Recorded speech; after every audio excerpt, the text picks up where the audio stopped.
삼성전자가 야심차게 준비해온 갤럭시 폴드에 일부 문제가 발견되면서 출시를 연기하기로 했습니다. 일각에선 갤럭시 노트 7의 악몽이 재현됐다는 평가도 나오고 있는데 어떤 문제가 있는지 임동욱 과학 칼럼니스트 겸 한국외대 글로벌 문화 콘텐츠학과 교수와 살펴보겠습니다. 교수님 안녕하십니까? 네, 안녕하세요. 임동욱입니다. 예, 정식 출시 전 앞서 사전 체험을 통해서 결함이 발견됐다 이런 보도를 했는데 구체적으로 어떤 부분이 문제가 되고 있는 겁니까? 네, 여러 가지 이슈가 있었습니다. 한쪽 화면만 자꾸 깜빡인다든가 화면에 이제 검은 반점이 점점 커지는 현상들이 있었는데요.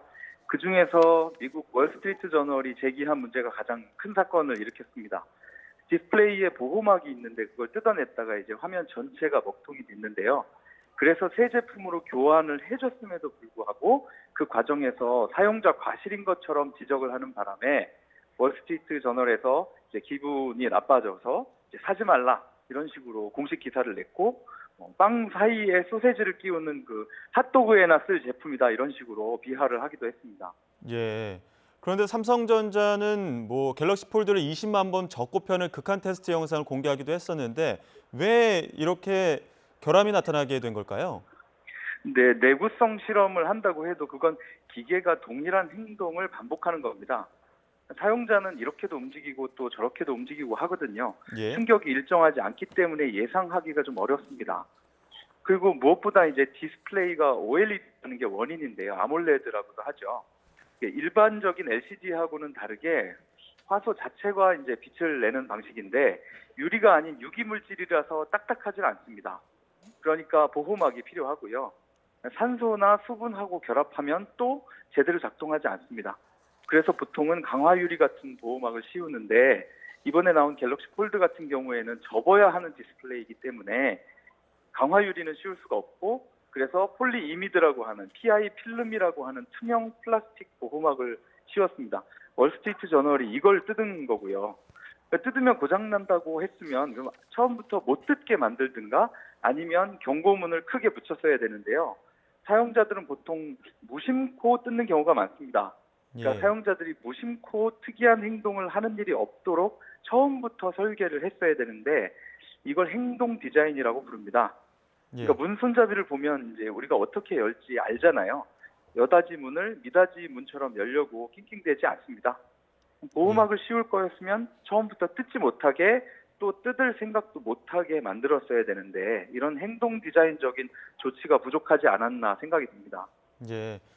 나름 삼성전자가 야심차게 준비했었는데 결국 출시는 연기가 됐습니다.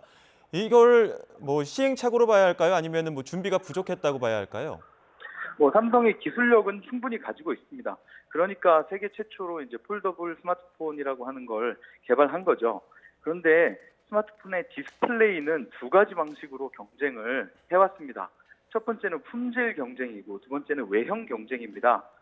품질 경쟁은 LCD에서 OLED로 또 4K로 아몰레드로 이런 식으로 변하는 거고요. 외형 경쟁은 S펜을 붙인다든가 플렉서블 디스플레이를 결합시킨다든가 롤러블, 이번에 나온 폴더블 이런 식으로 아예 새로운 방식을 도입을 하는 건데요. 이걸 폼팩터라고 합니다. 이 폼팩터의 경쟁은 소비자가 처음 보는 외형이기 때문에 혼란이 생기기가 쉽습니다. 지침도 필요하고요. 그래서 제조사가 처음부터 혼란이 없게 만드는 게 가장 중요합니다. 이번에 보호막 문제는 삼성이 이건 교체형이다 이렇게 얘기를 했음에도 불구하고 사용자가 교체하는 게 아니고 서비스 센터가 교체해 준다고 했습니다. 그럼 사용자가 뜯을 수 없게 만들었어야 되는데 이번에 뜯을 수 있게 만든 게 가장 큰 문제가 됐습니다. 근데 이 뒤늦게 문제를 발견하고 나서 디자인을 변경하면 되지 않겠느냐 하지만 출시를 이미 정해놨기 때문에 그 기일을 맞추기가 쉽지 않았을 겁니다. 기업은 보통 연구개발을 하는 실무진이 있고요. 또 예. 의사결정을 하는 임원진이 있습니다. 시장 점유율을 높이기 위해서 고급 제품을 출시를 했는데 이 의사결정권자들은 이제 출시를 강행하자고 하고 실무진은 문제를 빨리 해결할 수가 없고 그래서 이번에 사고 처리가 말끔히 되지 않은 것 같습니다. 예. 이번 폴더블 폰 결함이 삼성전자에 대한 신뢰도나 이미지에는 어떤 영향을 미치게 될까요? 네, 제가 보기에는 삼성전자로서는 큰 손해는 보지 않을 것으로 생각이 됩니다.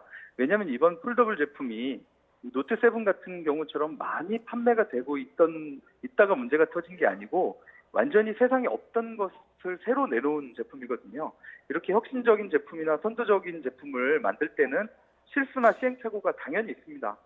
실수를 인정 안 하고 버티면 이미지가 하락하고 금전적으로도 손해를 보는데요.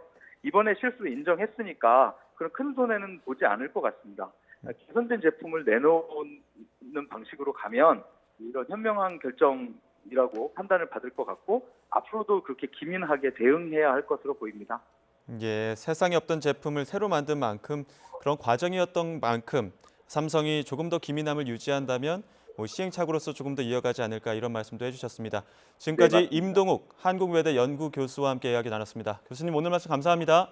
감사합니다.